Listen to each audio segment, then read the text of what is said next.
Olá pessoal, tudo bem? Meu nome é Saulo Teru Takami, professor de Geografia de Estratégia Militares. Hoje vamos dar início à aula 02. E aí, Saulo, a aula 02 é sobre o quê? Sobre vegetação. No caso, quando fala-se em vegetação, o que é fundamental ter em mente? É fundamental ter em mente que a vegetação ela é um reflexo do clima. Como assim, Saulo, um reflexo do clima? Ela vai depender do clima. No caso, na realidade, a condição climática acaba impondo o tipo de vegetação de uma dada localidade. Não é à toa que, quando fala-se em relação às aulas, os professores de estratégia militares, eles acabam fazendo o quê? Um esquema de aula que um vai precisar do outro, para não ficar algo bagunçado, para ficar algo que é organizado, para facilitar a vida do candidato, da candidata, do aluno, da aluna, enfim. Então, hoje nessa aula 02, nós vamos ver o que? Vegetação. E é importante dar as considerações em relação à SpaceX, à ESA, bem como o Colégio Naval. Então, vamos lá. Quando a gente começa a olhar as 10 últimas provas, os 10 últimos anos da SpaceX, vegetação é uma temática que tem uma certa cobrança. Se a gente for parar para analisar, são 7 questões nos últimos 10 anos. É um número razoável até. Quando a gente começa a olhar para a ESA, aí tem uma pequena queda. Ao invés de 7, já cai para 6 o número de questões.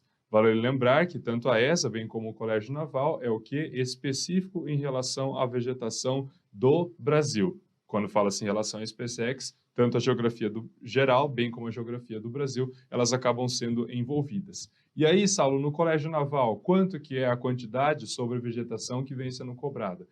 Entre as 3 instituições que são cobradas de geografia, realmente o Colégio Naval é a que menos cobra. Quando a gente começa a olhar as provas dos últimos 10 anos, foram cobradas apenas 2 questões sobre a vegetação. Ah, Saulo, eu vou prestar ao Colégio Naval, então nem vou estudar essa matéria? Não aconselho, até porque vegetação está no edital. Se está no edital, isso significa que ele pode ser o quê? Cobrado.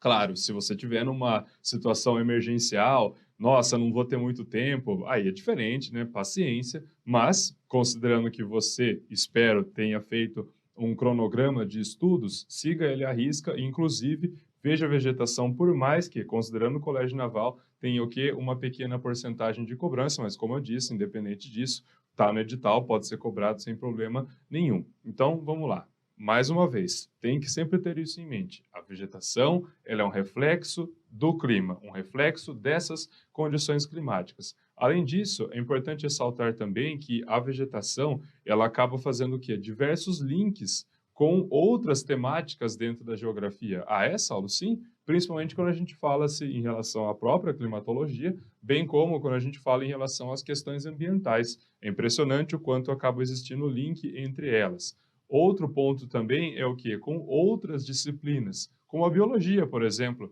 Ah, Saulo, na parte de biologia tem lá uma parte que é de botânica, por exemplo, que envolve esses assuntos que você vai tratar na sua aula de hoje sobre a vegetação? Exatamente. Então, a nossa aula sobre vegetação, ela vai nesse sentido, pensando o quê? Nas localidades, não é à toa que é geografia. Então, dependendo de uma localidade, por conta daquele tipo climático que existe nessa localidade, eu vou ter um tipo de vegetação. Ah, se é muito quente, se chove bastante, vai ser uma vegetação mais biodiversa, mais densa. Isso. Ah, é um local frio demais, então a vegetação vai ser o quê? Vai ser mais escassa. Então a gente vai começar a perceber o quê? Essas particularidades em relação à vegetação e, como eu disse a vocês, mais uma vez, vale a pena ressaltar, é impressionante o quanto ela acaba sendo o quê? Um reflexo das condições climáticas. Então vamos lá.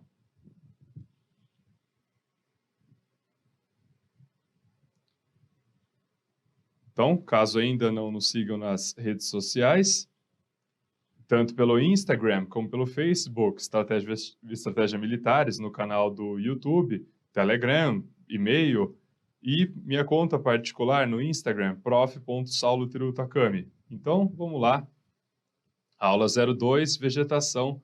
A primeira parte vou falar sobre a biosfera. Bem, a gente escuta esse nome biosfera, o que vem à cabeça? Bio, vou pensar em vida, Saulo, até porque fala bio, eu penso em biologia, por exemplo. Correto.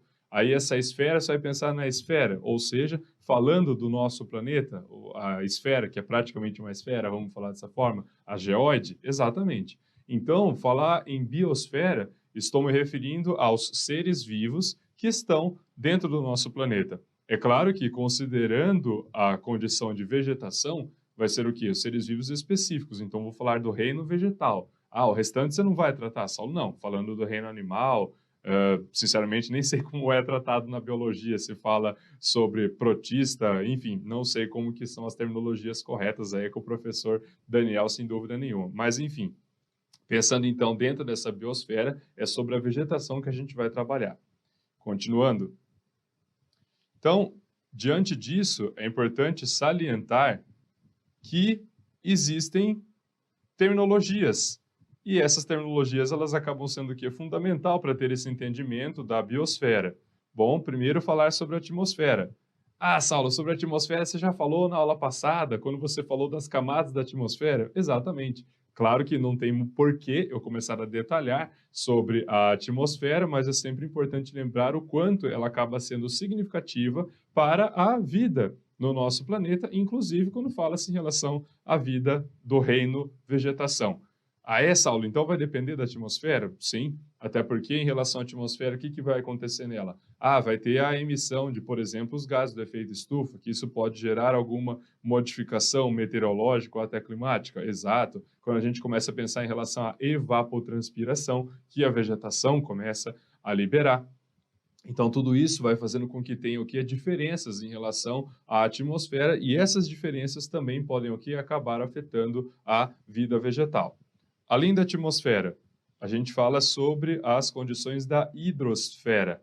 Ah, Saulo, então a hidrosfera vai nesse mesmo sentido. Eu vou pensar o quê? Na quantidade de água, seja ela superficial, seja ela subterrânea, que está no nosso planeta? Exatamente. E ela também acaba tendo envolvimento, um laço bastante estreito com a vegetação? Sim, até porque quando a gente começa a analisar, por exemplo, a floresta amazônica, nós estamos em uma região que é considerada a maior bacia hidrográfica do mundo. Então, o processo de evaporação acaba sendo bastante intenso naquela área, o que faz com que contribua sobremaneira com um elevado índice pluviométrico. Isso somado que o fato de ser cortado pela linha do Equador, a gente começa a pensar também em relação aos ventos alísios, enfim, toda a dinâmica que existe que contribui com essa enorme pluviosidade. E essa regra ela acaba sendo geral, pessoal, não tem exceção. Se eu estou numa localidade onde é muito quente e onde chove bastante, pode ter certeza, pessoal, essa localidade ela vai ser o quê? Biodiversa. Biodiversa significa o quê? Significa que existem várias espécies vegetais, animais, mas como eu disse a vocês, o nosso foco vai ser sobre a condição que é de vegetação. Tanto é que, pensando em relação às localidades no planeta, que são cortadas pela linha do Equador, elas têm tudo isso em comum. Comentei agora há pouco sobre a floresta amazônica, podemos pensar em relação à floresta da República Democrática do Congo, se a gente analisar a floresta da Indonésia, o que essas três localidades elas possuem em comum? Uma elevada diversidade. Depois, quando nós falamos da litosfera. Nossa, Saulo, o que é a litosfera? Vamos lá. Lito vem do quê, pessoal? Rocha, a camada de rocha, ou seja, a crosta terrestre. Mas, Saulo, isso daí é relevo. Exato, o relevo vai ser a nossa próxima aula, a nossa aula 03. Mas eu só estou comentando com vocês o quanto a litosfera ela tem grande importância também quando nós pensamos na vegetação. Ah, é, Saulo? Até porque se não tiver uma condição de solo, não vai ter vegetação? Exatamente. Esse é um ponto, mas não só em relação à condição do solo, mas quando eu penso também o quê? Num local para poder ficar estático essa vegetação. Porque se não tiver essa crosta terrestre, vai ter o quê? Ah, se não tiver crosta, vai ser água. Se for água, não vai ser toda a vegetação que vai conseguir sobreviver, Saulo? Exatamente. Depois, a pedosfera, que no caso seria o seguinte, ou seja, que na verdade já comentei, pedo vem do quê? De solo. Então seria a camada de solo que ela acaba sendo fundamental. E antroposfera. E aí, Saulo, o que é essa antroposfera? Antropo vem o quê? De antrópico, ou seja, quando eu estou falando do homem. E aí, ele acaba também influenciando? Acaba influenciando, pessoal. Até porque comentei com vocês em relação, por exemplo, ao aquecimento global. Ah, então vai ter mudanças na atmosfera, essa emissão de gás de efeito estufa, principalmente o gás carbônico, bem como o metano. Então vai tendo o quê? Alterações. E essas alterações não só pensando em relação à temperatura do nosso planeta, água do mar, água do oceano e assim por diante, mas isso acaba também afetando a vegetação? Exato, pessoal. Então, não dá para negar que essa condição de antroposfera, ela deve ser levada em conta também quando a gente começa a analisar as condições de vegetação. E depois nós temos a chamada geosfera.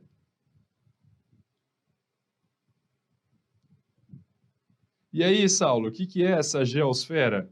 Então, geosfera, pessoal, nada mais é do que o conjunto de tudo isso que eu acabei de falar. O conjunto de tudo isso que eu acabei de falar forma-se essa chamada geosfera, que na verdade acaba sendo um sinônimo para o que? O nosso planeta Terra. Então, fala-se geosfera o quê? O fato de existir todas essas condições, e o mais importante é lembrar que essas condições, elas precisam estar o quê? Em harmonia. Porque se elas não estiverem em harmonia, começar a existir um desequilíbrio entre essas esferas, começa a resultar em complicações quando a gente fala do meio ambiente. Ah, é, Saulo, até porque você acabou de comentar sobre a atmosfera, se começar a lançar demais esses gases do efeito estufa, vai fazer com que o efeito estufa fique o quê? Agravado. E ficando agravado, isso vai ter complicações. Não só pensando na vida do homem, mas isso também vai ser na questão da vegetação. Exato. Ou ainda pensando em relação à própria hidrosfera, se tiver complicações em relação à hidrosfera, um certo equilíbrio, isso pode ser refletido na vegetação e assim por diante. Então, fala assim, geosfera, vou pensar o quê? Na harmonia que existe entre esses tópicos que eu coloquei para vocês. Entre a atmosfera, a hidrosfera, a pedosfera, a litosfera. Então, tudo isso tem que estar o quê? Na mais harmonia, mais perfeito, pelo menos mais perto disso possível. Vamos falar dessa forma, porque perfeito não dá para ser levado em conta, até porque existe a chamada antroposfera, ou seja, o homem influenciando a natureza. Então, isso já é o suficiente para fazer com que exista esse desequilíbrio. Só que a questão é o quanto vai ser desequilibrado, é aí que está a diferença. Depois, no que tange à chamada biosfera, existem diversos conceitos que acaba sendo importante tê-los em mente. Ah, já ouvi falar, Saulo, ecossistema, nicho, bioma, algo desse sentido? Exatamente, vou comentar um pouco sobre cada um deles. Então, vamos lá. Primeiro, falando sobre ecossistema. Interação entre o sistema biótico e abiótico. Nossa, Saulo, não entendi nada. Vamos lá explicar com mais detalhe. O que é essa interação no sistema biótico com o abiótico?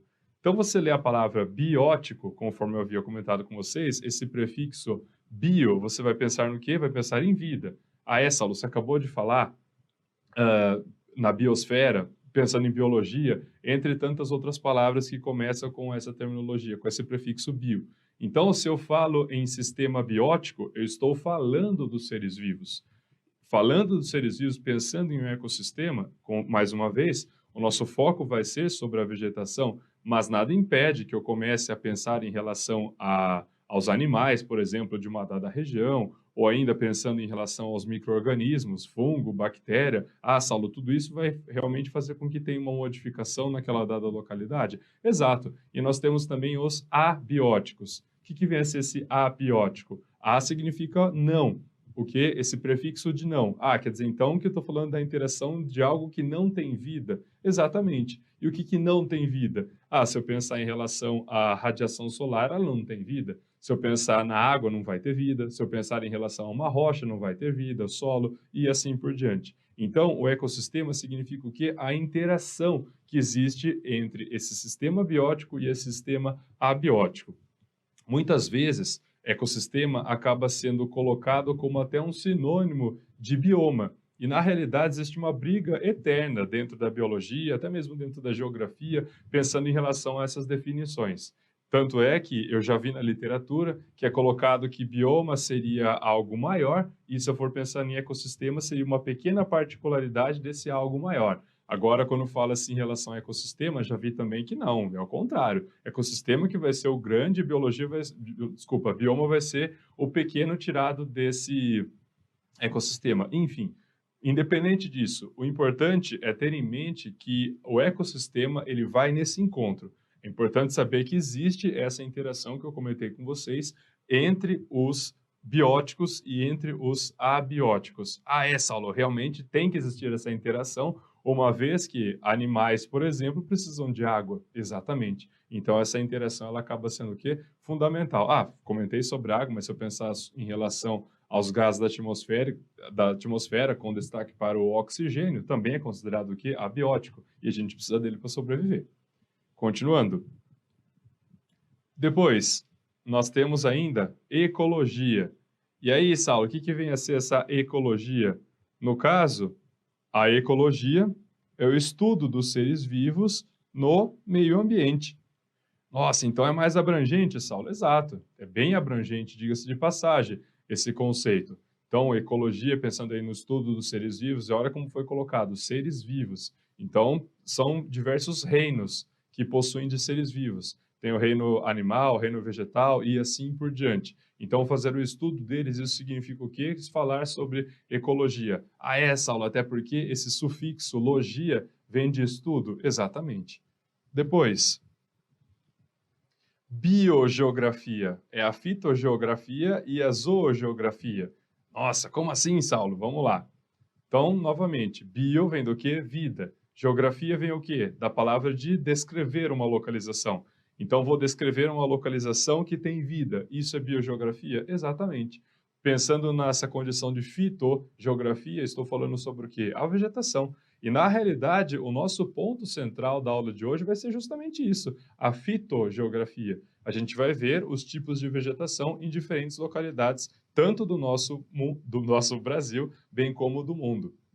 E ainda fala-se em relação a essa chamada zoogeografia, que no caso aí seria pensando num estudo do quê? Dos animais. E vai nesse mesmo sentido. Ah, por que que na Austrália, por exemplo, tem o canguru? Ah, por que que num dado localidade tem ali uma quantidade de urso polar e assim por diante? Enfim, é fazer essa análise. Mas como eu comentei com vocês, pensando nessa condição de seres vivos, realmente a vegetação que vai ser o nosso foco e não pensando em relação aos animais. Depois, hábitat, que muitas vezes acaba tendo uma certa confusão também em relação a essa terminologia. Olha só, o que é um hábitat? Ambiente propício para uma espécie se alimentar e se reproduzir. Se alimentar e se reproduzir, um ambiente propício. Lembra que eu comentei com vocês o quanto a vegetação ela acaba sendo um reflexo do clima? Ah, é, Saulo, você falou isso várias vezes já. Exatamente. Então, o habitat, ele vai a esse encontro. Se for uma condição de um ambiente adequado, a vegetação ela vai prosperar, por exemplo, ou um animal vai conseguir se instalar naquela área, vai conseguir reproduzir, enfim, vai acabar ocupando aquela dada região. Então, pensando em habitat, vai nesse sentido o local que tem as condições o que necessárias. Ah, se é muito quente, se é muito frio, se é muito seco, se é muito úmido, não importa. Mas tem o que? As condições, até se for analisar a pressão atmosférica, pode estar envolvido, mas realmente é muito mais os dois elementos climáticos. Quando nós pensamos na radiação solar, bem como na umidade, eles acabam fazendo grande diferença de fato. Enfim, então, pensando nessas condições, realmente vou ter um local que vai ter um determinado tipo de espécie, dependendo do local, não vai ter esse outro tipo de espécie. E a gente vai começar a perceber ao longo da aula o quanto é impressionante essa condição que o clima acaba o quê? Impondo para ter um tipo ou não de vegetação. Ah, aquela vegetação está num ambiente muito seco. Por quê? Porque ela está adaptada a esse ambiente muito seco. Ah, aquela vegetação ela está no ambiente sombreado. Por quê? Porque ela está adaptada àquele ambiente sombreado. Então é impressionante o quanto realmente a vegetação ela é esse reflexo do clima que eu estou comentando com vocês. Depois, nós temos o biótopo, local mais adequado para uma espécie se desenvolver. Olha só, mais adequado. Muitas vezes, uma dada espécie, ela pode acabar até se adaptando a uma dada localidade. Pode ou não também, tudo depende de diversas condições. E, pensando nessa localidade do que é de mais adequado, por que que a gente pode comentar dessa forma? Por exemplo, existem certas espécies que são encontradas no Brasil, bem como em outros países, ou até outros continentes. A mesma espécie, Saulo? Sim, então isso é possível. Então, tanto pensando em relação ao vegetal, bem como pensando em animal. Então, nessas localidades, existe sempre aquela que tem o quê? Que acaba sendo mais propício em relação ao viver e bem como a reprodução. No caso, quando a gente começa a fazer essa análise do biótopo, isso vai ao encontro do quê? Da região que tem a menor interferência humana, sem dúvida nenhuma. Começou a ter interferência humana, pode ter certeza, vai começar a aumentar a condição o quê? De risco de extinção de uma dada espécie. Saulo, verdade, tem um monte de animal, principalmente, que estão seriamente ameaçados de extinção. É verdade, infelizmente. Continuando, nicho. O que é nicho? Nicho diz respeito ao quê? É a função, papel e o modo de vida de uma espécie no hábitat. Olha só, função, o papel e modo de vida de uma espécie no hábitat. Então, quando fala assim nicho, quando fala assim hábitat, realmente muitas vezes pode existir essa confusão. Mas conforme está aí para vocês, quando fala assim nicho, eu vou pensar no que? Nessa função que vai ter um animal, um vegetal em uma dada localidade. Então a função dela vai ser para fazer com que outras espécies consigam viver em harmonia, bactéria, fungo, por exemplo. Não, porque esse animal aqui ele é considerado um predador, ele está no topo da cadeia alimentar, por exemplo. Não, esse outro animal aqui ele está na base da cadeia alimentar, ele que vai servir de alimento para outros animais e assim por diante. Então, novamente, quando fala assim nicho, é o pensar o quê? Na função, no papel, conforme está marcado aí para vocês. Então, essas terminologias que eu coloquei para vocês, muitas vezes elas podem soar o quê? Elas podem soar até como, é tudo a mesma coisa, toma muito cuidado. Existem o quê? Particularidades quanto a essas terminologias que eu acabei de comentar com vocês. Então, muito cuidado para não levá-las como sinônimos. Saulo, tem ainda a terminologia conhecida como bioma. E aí, é exatamente isso que a gente vai ver. Conforme eu havia comentado com vocês, existe uma certa confusão em falar ecossistema e falar com o bioma, mas do que eu vejo na literatura, visualizo mais o que? Pensar que o bioma acaba sendo maior e o ecossistema seria uma particularidade desse algo maior. Vamos dar exemplo para ficar mais claro. Cerrado. O cerrado no nosso país, ele é considerado um bioma? Sim, a biologia trata-o como bioma. Mas e a geografia, Saulo? A geografia pode falar bioma, mas pode falar também domínio morfoclimático, que na realidade essa expressão domínio morfoclimático, ela foi criada pelo falecido professor Aziz Nassib Absaber, que durante anos foi professor titular da Universidade de São Paulo, e ele fez essa análise. No caso, pensando nesse domínio morfoclimático, ele vai envolver o quê? Vai envolver a vegetação, vai envolver o clima, posso pensar ainda nas condições do relevo, na condição do solo, na condição hidrográfica, até mesmo nas condições ambientais, bem como na atuação antrópica nessa dada localidade. Então, ele chamou do quê? Chamou de domínio morfoclimático. No caso, pensando do bioma que eu havia comentado com vocês, vai ser o quê? Bio, novamente, vem de vida, então não importa o reino. Se for fazer uma análise o quê? Da vegetação, animal e assim por diante. Mas, a grosso modo, pessoal, vocês podem considerar como sinônimos, não tem problema. Conforme eu disse a vocês, é mais comum falar em bioma quando trata-se da biologia, não que a geografia não possa utilizar. Inclusive, hoje vou utilizar essa terminologia com vocês. Mas, de repente, você acaba vendo essa expressão domínio morfoclimático, daí você acaba levando em conta que esse sinônimo que eu havia comentado com vocês. Lembrando que essa terminologia de domínio morfoclimático, ela serve para a vegetação no nosso país. Quando fala-se fora do nosso país, aí já não fala mais domínio morfoclimático, aí realmente vai acabar usando essa terminologia do que de bioma que eu havia comentado com vocês. Então, considerando que o cerrado é um bioma, dentro do cerrado, Saulo, existe alguma particularidade? Existe. A gente vai ver que o cerrado é considerado uma vegetação complexa. Por quê? Tem a vegetação que ela é rasteira, a vegetação arbustiva, a vegetação arbórea. Então, dependendo de onde eu estou no cerrado, daí eu vou ter essa condição de ecossistema. Então se eu estiver no Cerradão, por exemplo, que é a localidade do cerrado, onde tem uma variação maior de vegetação, então tenho grama, tenho arbusto, eu tenho árvore que ela acaba sendo até um pouco mais fechada, então isso seria o quê? Um ecossistema, conforme eu disse, uma particularidade de um dado bioma. Então, pessoal, encerro aqui com vocês essa nossa primeira parte da aula, ela foi mais para poder o quê? Comentar, discutir esses certos conceitos e tomar muito cuidado, conforme eu havia comentado com vocês, para não cair em uma armadilha e acabar levando tudo isso como sinônimo. Então, vamos continuar.